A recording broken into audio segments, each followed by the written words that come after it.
اس video میں ہم بیان کریں گے شام میں اسد خاندان کی 50 سالہ حکمرانی کی مختصر داستان، شام میں اسرائیلی سازشیں اور آپریشن اورچرڈ، سیرین سول وار میں کون کون سے ممالک شامل رہے اور ان کے آبجیکٹیوز کیا تھے، شام میں حکمران جماعت HTS حیات تحریر شام کا مختصر تعارف، اور شام اب کہاں کھڑا ہے۔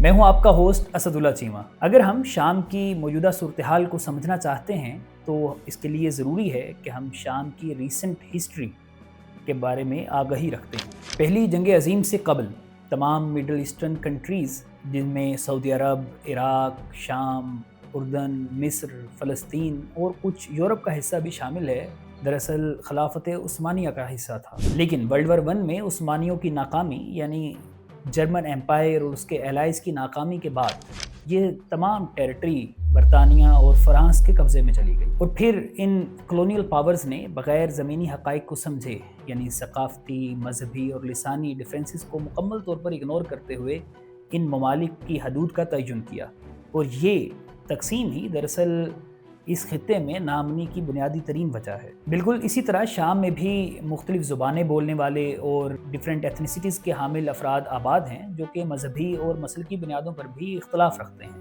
حالیہ سول وار کی بنیادی ترین وجوہات میں سے بھی ایک بڑی وجہ یہی ڈیفرنسز ہیں۔ شام کے حالیہ اتھارٹیرین رولر بشار الاسد نے یہ حکومت دراصل اپنے والد حافظ الاسد سے انہیرٹ کی تھی۔ حافظ الاسد کا تعلق باتھ پارٹی سے تھا۔ مختصراً بتاتا چلوں کہ باتھ پارٹی دراصل پین عرب، یعنی تمام عرب ممالک کو ملا کر متحدہ عرب ریاست کے تصور کی حامل تھی۔ ان کا اکنامک ماڈل سوشلزم سے ڈریون تھا، اور شام اور عراق میں یہ حکومت قائم کرنے میں بھی کامیاب رہے۔ صدام حسین کا تعلق بھی اسی پارٹی سے ہی تھا۔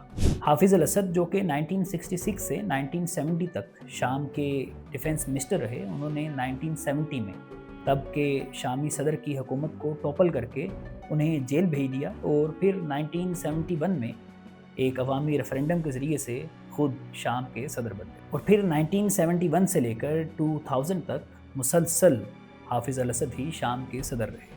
اس طویل صدارتی دورانیے کے دوران اہم ترین واقعہ 1973 میں مصر کو ساتھ ملا کر اسرائیل کے خلاف یوم کپور جنگ ہے۔ دراصل یہ جنگ 1967 میں ہونے والی عرب اسرائیل جنگ، جسے 6 روزہ جنگ بھی کہتے ہیں، میں عربوں کی ہار اور گولان ہائٹ سے اسرائیل کا قبضہ چھڑوانے کے لیے شروع کی گئی، لیکن شام اس جنگ میں ناکام رہا۔ اگر اس ناکامی کی بنیادی ترین وجہ بیان کی جائے تو وہ مصر کے انور سادات کی جانب سے دیا گیا دھوکہ تھا۔ لیکن مختصراً یہ کہ شام ان ممالک میں سے ضرور رہا ہے جو کہ اسرائیل کے خلاف مسلسل مہم جوئیاں کرتے رہے ہیں، لیکن ایسا کسی مذہبی یا انسانی بنیادوں سے بڑھ کر حافظ الاسد کی عرب نیشنلسٹ آئیڈیالوجی کی بنا پر تھا۔ اگر اسے بالکل مختصراً بیان کیا جائے تو حافظ الاسد کا یہ اتھارٹیرین رول ان کی موت تک، یعنی سن 2000 تک جاری رہا۔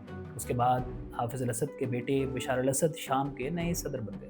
بشار الاسد بھی اپنے والد کی طرح پین عرب نظریات کے حامل تھے، اور اسرائیل دشمنی بھی انہیں وراثت میں ملی۔ لیکن یہاں پر یہ سمجھنا بھی ضروری ہے کہ بشار الاسد ہوں یا ان کے والد حافظ الاسد، یہ عوام کا مسلسل استحصال کرتے رہے، اور ایک اتھارٹیرین رجیم ہونے کی وجہ سے اپنے عوام پر وقتاً فوقتاً مظالم بھی ڈھاتے رہے۔ سیرین سول وار کو سمجھنے کے لیے ایک اہم ایونٹ آپریشن اورچرڈ ہے۔ یہ دراصل اسرائیلی خفیہ ایجنسی موساد کے 2015 میں پبلش ہونے والے ڈی کلاسیفائڈ ڈاکومنٹس میں منظر عام پر آیا۔ بشار الاسد بھی خفیہ طور پر اٹامک ویپنز پر کام کر رہے تھے۔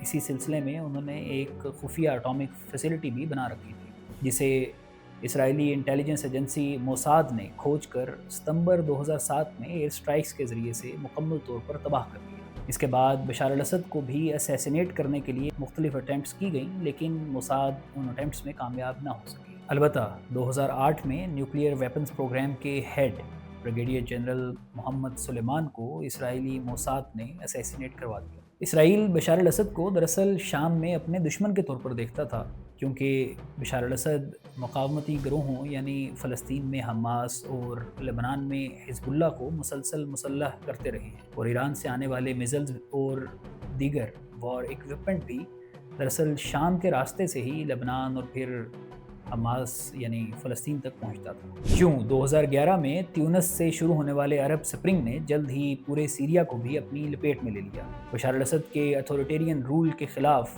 بڑے پیمانے پر کنٹری وائڈ پروٹیسٹ کا آغاز ہو گیا۔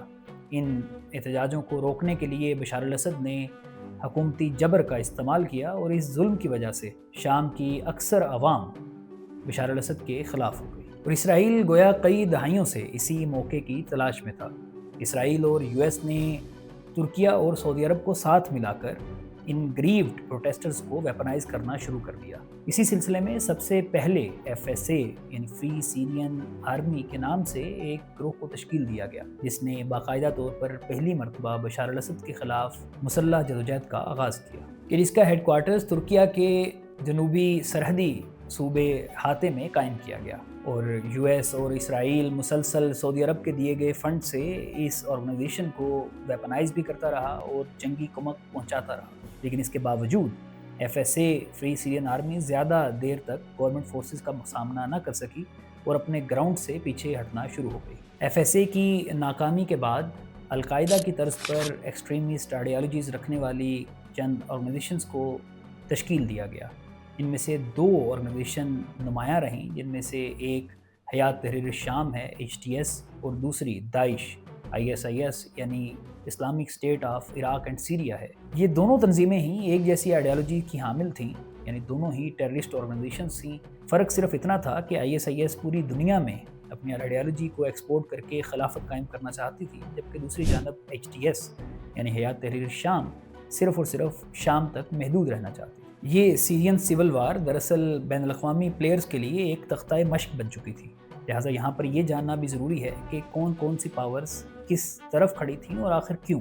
یعنی پرو بشار الاسد بلاک میں ایران، رشیا اور حزب اللہ موجود تھے، جو کہ داعش، HTS اور FSA کے خلاف بشار الاسد کی مدد کر رہے تھے، جبکہ دوسری جانب اینٹی بشار الاسد بلاک میں USA، ترکیہ، اسرائیل، سعودی عرب، متحدہ عرب امارات اور قطر FSA، HTS اور داعش کو سپورٹ کر رہے تھے۔ ان میں سے ہر ایک ملک اپنے ریجنل انٹرسٹ کو پروٹیکٹ کرنا چاہتا تھا۔ مثلاً اسرائیل اور US ہر صورت میں بشار الاسد کی حکومت کو ٹاپل کرنا چاہتے تھے، کیونکہ یوں اسرائیل کو وہ خطرہ جو شام سے لاحق تھا اسے نیوٹرلائز کیا جا سکتا تھا۔ دوسرا ہدف یہ تھا کہ ایران کے زمینی راستے کو منقطع کیا جائے، یعنی ایران براستہ عراق، شام جو ویپنز اور میزلز لبنان میں حزب اللہ کو اور فلسطین میں حماس کو پہنچاتا ہے، اس کمک کو روکا جائے اور اس کے ذریعے سے ان آرگنائزیشنز کو آئسولیٹ کر کے انہیں مکمل طور پر ڈسمنٹل کر دیا جائے۔ اسی طرح ترکیہ اور سعودی عرب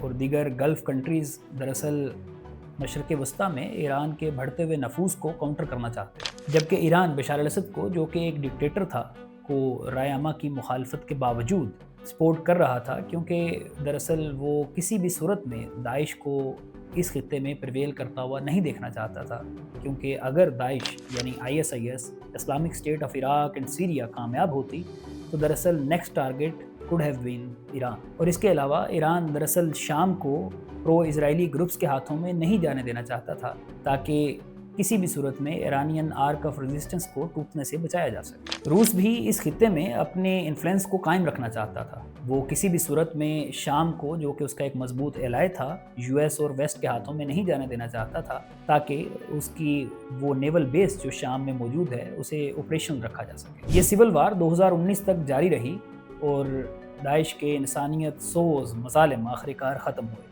یوں بشار الاسد اور اس کے ایلائز یعنی ایران، رشیا اور حزب اللہ اس جنگ میں کامیاب ٹھہرے۔ لیکن اس لمبی خون ریز جنگ کے بعد جب 2020 میں جنگ بندی ہوئی تو شام عملی طور پر مختلف حصوں میں تقسیم ہو چکا تھا، جس میں سے ایک حصہ ادلب پروونس دراصل HTS یعنی حیات تحریر الشام کے قبضے میں رہا، جبکہ ترکیہ اور عراق کے ساتھ ملحق بارڈر پروونسز پر کردوں نے اپنی نیشنلسٹ گورنمنٹ قائم کر لی، اور یوں صرف 65% آف دا ٹوٹل سیریا واپس بشار الاسد کی حکومت میں آ سکا۔ کچھ عرصے کی ظاہری خاموشی کے دوران US اپنی کرپلنگ سینکشنز کے ذریعے سے بشار الاسد کی حکومت کو کمزور سے کمزور تر کرتا چلا گیا۔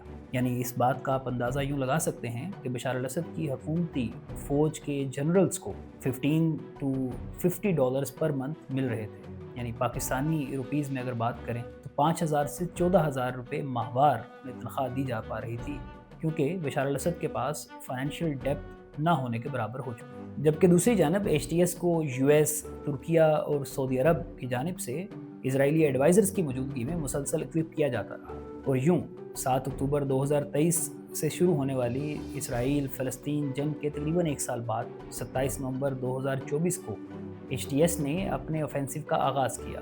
اس وقت پر ایران، حزب اللہ اور اس کے دیگر خطے میں موجود الائز دراصل اسرائیل کے خلاف جنگ میں باقاعدہ طور پر شامل تھے اور فلی انگیجڈ تھے، لہٰذا بغیر کسی بڑی رکاوٹ کے محض 10 دنوں میں ایچ ٹی ایس دمشق پر قابض ہو گئی۔ ان 10 دنوں میں بشار الاسد اپنے رشیا کے علاوہ دیگر الائز یعنی ایران، حزب اللہ اور عراق میں موجود حشد الشعبی کو اپنے ساتھ انگیج کرنے میں ناکام رہے، اور یوں اسد خاندان کی شام پر 50 سالہ حکمرانی ختم ہو گئی۔ لیکن ایچ ٹی ایس، جو کہ القاعدہ کی ہی آئیڈیولوجیکل سب برانچ ہے، نے تاحال سینکڑوں افراد کا قتل عام کیا ہے۔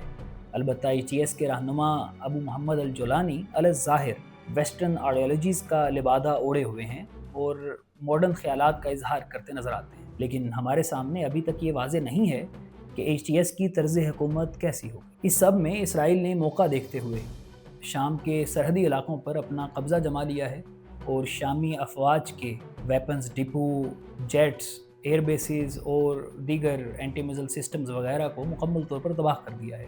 یوں عسکری طور پر اسرائیل نے شام کو دہائیوں پیچھے دھکیل دیا ہے۔ اسرائیل کی جانب سے شام پر ہونے والے ان تمام حملوں پر الجولانی نے مکمل خاموشی سادے رکھی، اور اب یہ خبر آ رہی ہے کہ الجولانی اسرائیل کے ساتھ نارملائزیشن کرنا چاہتا ہے، اور اس کے لیے الجولانی کی جانب سے گرین سگنل دیا جا چکا ہے۔ الجولانی، جو کہ ڈیموکریسی کا نعرہ لگا کر حکومت میں آیا، وہ اب بغیر کسی ریفرینڈم کے شام پر 5 سالہ اپنی ٹرانزیشن گورنمنٹ کا اعلان کر چکا ہے۔ یوں ایک طویل 13 سالہ سول وار کہ جس میں ہزاروں لوگوں کا خون بہا، شام مکمل طور پر تباہ ہو گیا کے بعد شام ایک اینٹی اسرائیل ڈکٹیٹر کے ہاتھوں سے نکل کر پرو اسرائیلی ڈکٹیٹر کے ہاتھوں میں چلا گیا، تاہم ابھی تک شام کا مستقبل واضح نہیں ہے۔ ہم اس موضوع پر آئندہ بھی تمام نئی ڈیولپمنٹ سے آپ کو آگاہ رکھیں گے۔